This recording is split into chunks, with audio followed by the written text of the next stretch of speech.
From Washington, D.C., this is the Muslim News on Muslim Network TV. Assalamu alaikum, I'm Hena Zuberi. First, the headlines. No troops will be held accountable for deadly drone strike in Afghanistan, says the Pentagon. Danish ex-minister gets prison term for separating migrant couples.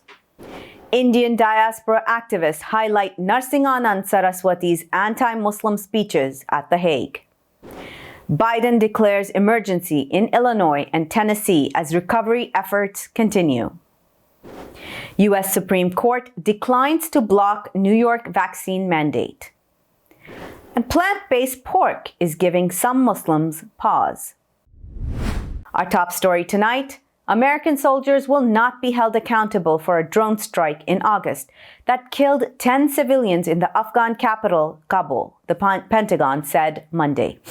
Spokesman John Kirby said U.S. Central Command Chief General Kenneth McKenzie and Special Operations Command Leader General Richard Clark reviewed the August 29th strike. They came up with recommendations, none of which dealt specifically with issues of accountability, Kirby said.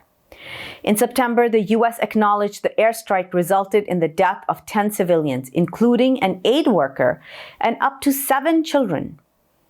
Zamari Ahmadi, the humanitarian worker whose vehicle was targeted in the courtyard of his home, was suspected of having ties to ISIS Khorasan province.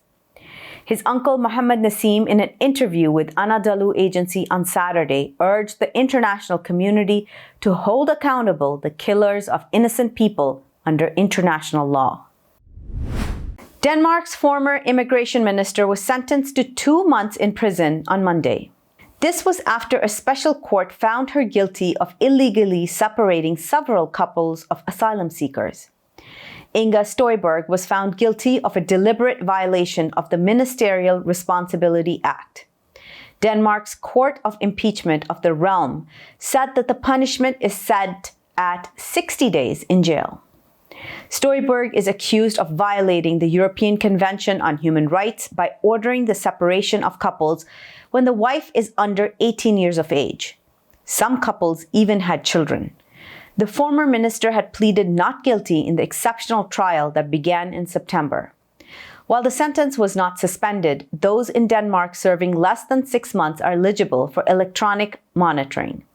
Støjberg is unlikely to spend any time in prison. ISIS fighters attacked the Syrian regime and Russian forces in Syria's central and eastern district, according to news reports. An attack occurred in Al-Masrib in the west of Deir al-Zor province Monday. The militia group targeted Syrian government and allied militia forces, Step News reported. Beirut-based Al-Modan reported several casualties on the Syrian regime side in the Al-Masrib attack. A mortar also hit the Russian-controlled Palmyra airport in central Syria. This is the first attack at the airport since the Syrian government recaptured it in 2017. 7 Syrian regime soldiers were killed December 11th during a Daesh ambush. Clashes between the groups continued afterwards, the Sada al-Sharqiyya news agency reported. The International Islamic Trade Finance Corporation will be releasing a series of 4 short documentaries showcasing its interventions in Senegal's Groundnut sector. Groundnuts, or peanuts, are widely used in Senegalese cuisine and are critical for poverty reduction strategies targeted at rural households. They're grown by 52% of Senegalese households in extreme poverty. Islamic Trade Finance Corporation finances the purchase of groundnuts from local farming communities, processing groundnut oil for export, and acquiring lab analysis equipment. Islamic Trade Finance Corporation is a part of the Organization of Islamic Cooperation, or OIC, a coalition of 57 Muslim states. Lauren Boebert said last week that if she was Ilhan Omar, she would have responded with a joke instead of being offended by her comment. The Colorado Republican downplayed criticism about her joke about Congresswoman Omar, a Minnesota Democrat, being a terrorist. Boebert told KOA's Ross Kaminsky on December 10th that she would have made light of the comment. She said she made the joke about Omar being a terrorist at a fundraising event. She told the crowd that she, a police officer, and Omar were in an elevator together, and Boebert told the security officer, "Well, Omar doesn't have a backpack. We should be fine." Boebert said Omar could have responded that she was in an elevator with Boebert, but that she didn't have her AK-47. Activists from the London Story, an Indian diaspora rights foundation in the Netherlands, projected violent videos featuring Yati Narsinghan Saraswati last week at The Hague. The newly appointed Mahamandeshwar, the highest level priest in traditional Hinduism of the Juna Akhada, which is a paramilitary regiment, his face was projected on the wall of the Peace Palace. This was to draw attention to the hate speech by far-right Hindutva leaders in India. In the video, Saraswati is seen inciting genocidal violence against Muslims, calling for their extermination and eradicating Islam from the face of the earth. The provocative video was posted on Facebook in October 2019. It has since been viewed 32 million times. The video also included clips from another viral video of a 14-year-old boy, a Muslim boy, being assaulted by one of Narsinghan's disciples. Plant-based foods that taste and smell like real meat have become ubiquitous at backyard barbecues over the past decade. Some plant-based burgers even contain a product meant to mimic the red blood of meat. But the latest product from a company called Impossible Foods, called Impossible Pork, may be alienating part of its target market. Muslims and Jews worldwide do not eat pork due to religious beliefs. Impossible Pork wasn't certified by either the Orthodox Union or the Islamic Food and Nutritional Council of America. There is also historical trauma associated with pork consumption. During the Spanish Inquisition, Muslims and Jews of Spain and Portugal were told to convert to Catholicism, leave, or be killed. The test of their conversion was whether they would eat pork. Recently, pig blood, pig heads, and a dead pig have been used to desecrate mosques in America by Islamophobic extremists. Afghanistan's currency dived to a record low against the US dollar on Monday. It had dipped 30% over the last week as an economic collapse and humanitarian crisis grip the country. There has been an enormous shortage of dollars since the Taliban seized power in mid-August. International donors have suspended billions in annual aid provided to the previous US-backed regime. Afghanistan's Money Exchange Commission has urged the central bank to intervene in the market to shore up the Afghani. The currency sagged to 130 against the dollar on Monday's trade, down from about 100 a week ago. Russia on Monday vetoed a Security Council resolution linking climate change and global security, which is supported by a majority of UN member states. The draft resolution called on Secretary General Antonio Guterres to integrate climate-related security risks as a central component into comprehensive conflict prevention strategies. It was backed by Niger and Ireland and supported by 12 of the Council's 15 members. China abstained, while India voted against, arguing global warming was chiefly an issue related to economic development rather than international security. The resolution called on the UN chief to report within 2 years on the security implications of climate change. It also sought recommendations on how these risks could be addressed. The US Supreme Court on Monday turned away 2 emergency requests from healthcare workers, doctors, and nurses in New York to block the state's vaccine mandate. Justices Samuel Alito, Neil Gorsuch, and Clarence Thomas dissented. 3 nurses and a group called We the Patriots USA Inc. challenged the mandate. They argued exemptions for those with medical objections were allowed, but not for people with religious objections. The rule covers workers in hospitals, nursing homes, home health agencies, adult centers, and hospices. Several doctors who say they have treated many patients with COVID filed a separate request with the justices. A Palestinian man was killed during a clash with Israeli soldiers on Monday in the northern occupied West Bank, security and medical sources said. Palestinian sources identified the man as 31-year-old Jamil al-Khayyal. They reported he died as a result of bullet shots to his head following a clash in the Ras Al Ain area in the city of Nablus. Israeli police said special forces officers backed up by soldiers arrested a suspect in Nablus and seized a semi-automatic weapon. Police said as special forces finished the operations, rioters hurled explosive devices at them. The forces responded with fire to the attackers, hitting one person who was evacuated by Red Crescent medics, police said. Kentucky now has 74 confirmed deaths from the weekend's tornadoes, Governor Andy Beshear said Monday. He said the death toll is expected to rise. Factory workers were threatened with firing if they left before the tornado, employees say. At least 8 people died in the Mayfield Consumer Products candle factory. At least 109 people remained unaccounted for in Kentucky as of Monday afternoon. President Joe Biden will visit Kentucky on Wednesday to survey the damage. The president approved emergency declarations for Illinois and Tennessee. He had declared the Kentucky emergency on Saturday. Coming up next after the break is our in-depth analysis segment on inflation in the U.S. economy. So stay tuned and we'll be right back after these messages.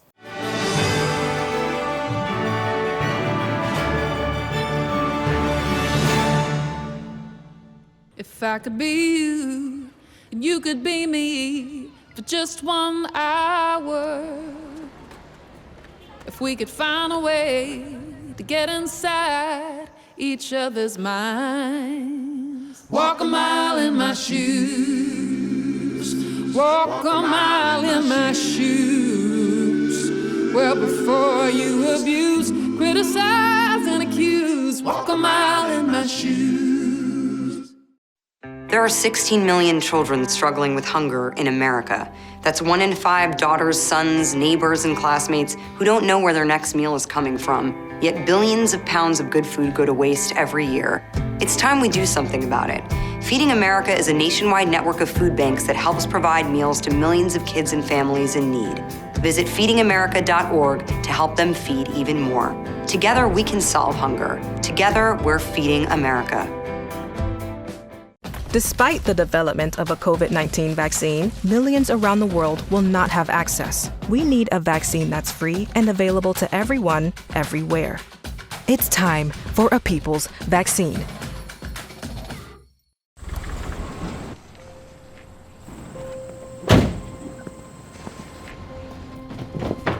Dad, they took over my bedroom. Come on, come on. Okay, Dad. 1, 2, 3. Dad!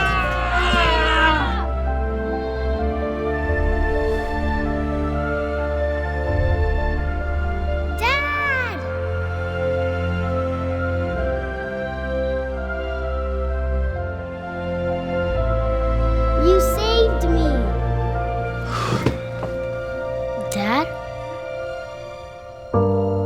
Are you okay? I'm fine, dear.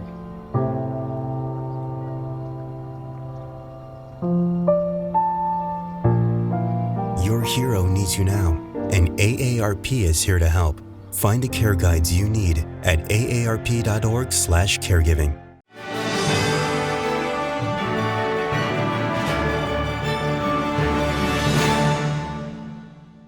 Welcome back.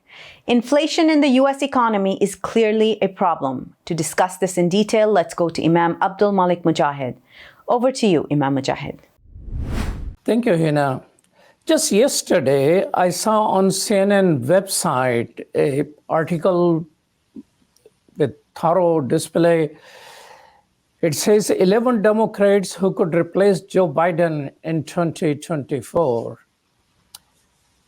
And I was somewhat surprised. I mean, Fox TV is pretty focused who they are supporting. the liberal media seems to have already started digging grave of Joe Biden and keep coming up with the stories and all of that. The result is that his approval ratings are going down. But one of the things which they keep saying and keep bringing up constantly is inflation. You heard it, inflation, inflation, and inflation. And there is a person who is expert in the area of economy, Dean Baker. He has been concerned about that, and he has written an article. Welcome to Muslim Network TV, Dean Baker. Thank you very much for having me on. Dean Baker is co-founder and senior economist with the Center for Economic and Policy Research. So you say that people at the bottom half are better off than they were before pandemic. Then why Biden is losing his support in poll constantly? I think the basic story here is that the media has harped on inflation, and people hear this constant drumbeat of inflation, inflation, inflation, and they take that seriously. And I've had discussions with people. They go, "Oh, well, you can't tell people the price of milk is rising if it isn't rising," and it is rising. But the question is, how big a deal is that for people? So we have data on this. So this isn't mine just speculating. The price of milk's gone up 4.4% over the last year. I know there's differences. Some places it's a little more, some places it's a little less. That's an overall average. People's wages, and particularly at the bottom end, they've been rising far more rapidly. So if you look at low-end occupations, people work in restaurants, their pay's gone up over 13% over the last year. People work in hotels, it's even more. It's about 18%. People work in convenience stores, it's about 18%. And then on top of that, in addition to wages, people also are getting the expanded child tax credit. That's $3,000 a year per child and $3,600 a year if your kid's under age 6. So the idea that low and moderate income people are really suffering today, that's simply not true, which, again, isn't to say everyone. I'm sure we're a huge country. So obviously people, bad circumstances, health issues, they aren't working, for whatever reason. There are people who are in trouble, but that's always going to be true. So to my view, the point, as an economist, we're talking about what's going on with the typical person. And certainly at the bottom end, most people are doing much better now than they did before the pandemic, even with the inflation we've seen. There was a statement from Bank of America yesterday also. Its chief is saying, I think the president, that people are spending more. And it seems he didn't say that, but unless people have money, they cannot spend more. And in downtown Chicago, where our studios are, I see sign all over. People are willing to offer signing bonuses, and I say we give more than $15 an hour and things like that. So the ground reality seems to be way better than the reality we are getting through the CNN and NPR and all that. Why is that so? Well, again, in terms of the point you're making about jobs being available, for workers, I'd say the bottom half of age ladder, they've never had a labor market this good. And we could just see this. People are voting with their feet. People are quitting jobs in record numbers. And, if you're an employer, you could say, oh, that's a really bad story. But for the people who are working at these lower paying jobs in a restaurant, as a custodian, think of the various low paying jobs that people fill. They're in a position to say, okay, if my boss won't give me a pay increase, I'm going to go somewhere else because I get a better paying job. Or a lot of cases, their bosses are abusive. They don't treat their workers well. Again, those people could leave their job, go somewhere else. So for a very large number of people, this is a tremendous economy. It's something we haven't seen since the 60s, not in most people's working lifetime. So that's a really great story. But what I think is going on is the CNN, the National Public Radio, even the New York Times, which I generally think is a very good paper, but I think there's a lot of people, they're on the other side of that. They're not working in restaurants at low pay. Their friends aren't working in restaurants for low pay. Their kids aren't working. So I think that's a reality that's alien to them. And they're thinking, oh no, these things cost more. I have to pay more at the restaurant. Or one of the things I obviously look at the inflation data closely. One of the items that I was looking at, if you want to hire someone to work in your house, that's gone up more than 10% over the last year. Well, who's looking to hire people that obviously you're doing pretty well if you could have someone work, clean your house and cook your food or whatever it might be. So they're at the other end of that, and they're not identifying with the very large number of people that this is a great labor market for. So why there are no others smarter, as smart as you are, economists who are pointing this out? Why this is not the discourse out there? Well, there are other economists. I mean, I'm not the only one who's making this point. So there are other economists, and the Biden administration has been trying to get this argument out. I know people in the administration. I've been saying you have to sell your case better. So they've been trying to get this out, but I think it is an uphill battle. So you really have a lot to overcome. And again, some of the inflation stories, I know many of these reporters, and again, it's not so there's zero reality. You know, we could look at the prices. I'm not arguing. The price of milk's up, the price of gas is up. But the question is, what's the backdrop for that? How much higher are people's wages? And they've been focusing, price of milk is up, price of gas, so they've been focused on that and not saying, oh, but that's not good, but people have gotten much more in pay, so they can cover that.